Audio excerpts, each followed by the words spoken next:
بیمار تھے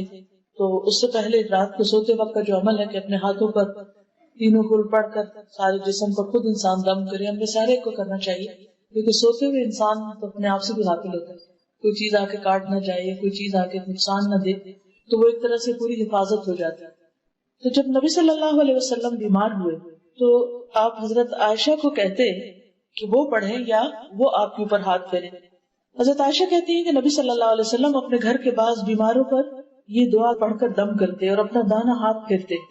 اے اللہ لوگوں کے پالنے والے، تکلیف کو دور کر دے، اسے شفا دے، تو ہی شفا دینے والا ہے، تیری شفا کے سوا کوئی شفا نہیں، ایسی شفا کہ کسی قسم کی بیماری نہ رہ جائے۔ اب اس سے یہ پتہ چلتا ہے کہ آپ اپنے گھر والوں کے اوپر بیماری کے وقت میں ہاتھ پھیر کر دم کیا کرتے تھے۔ اس کا کیا فائدہ ہے؟ کیونکہ جو بیمار ہوتا ہے وہ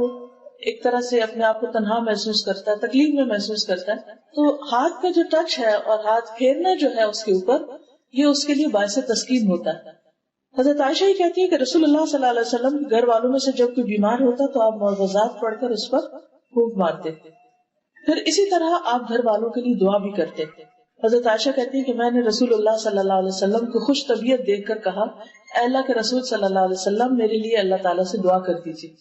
یعنی آپ میرے حق میں کوئی دعا کریں۔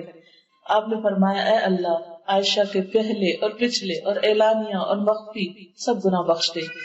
اور خوشی سے عائشہ رضی اللہ تعالیٰ عنہا نے پھر ہنسنا شروع کر دیا، یہاں تک کہ ان کا سر حضور صلی اللہ علیہ وسلم کی گود میں جا پڑا،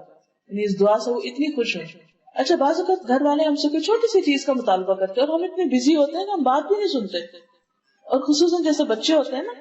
کہ وہ کہتے ہیں کہ 1 منٹ کی بات ہے، کہتے جاؤ جاؤ ابھی نہیں وقت، پھر آنا۔ وہ چھوٹا سا کام کہتے کرتے تو ہم کہتے ہیں ابھی کام یاد آیا آپ کو، ابھی تو مجھے یہ کرنا ہے، ہم تنگ آتے ہیں۔ تو ٹھیک ہے، جب اسٹریس ہو تو کسی کو نہیں کو مطالبہ کسی کام کا کرنا چاہیے،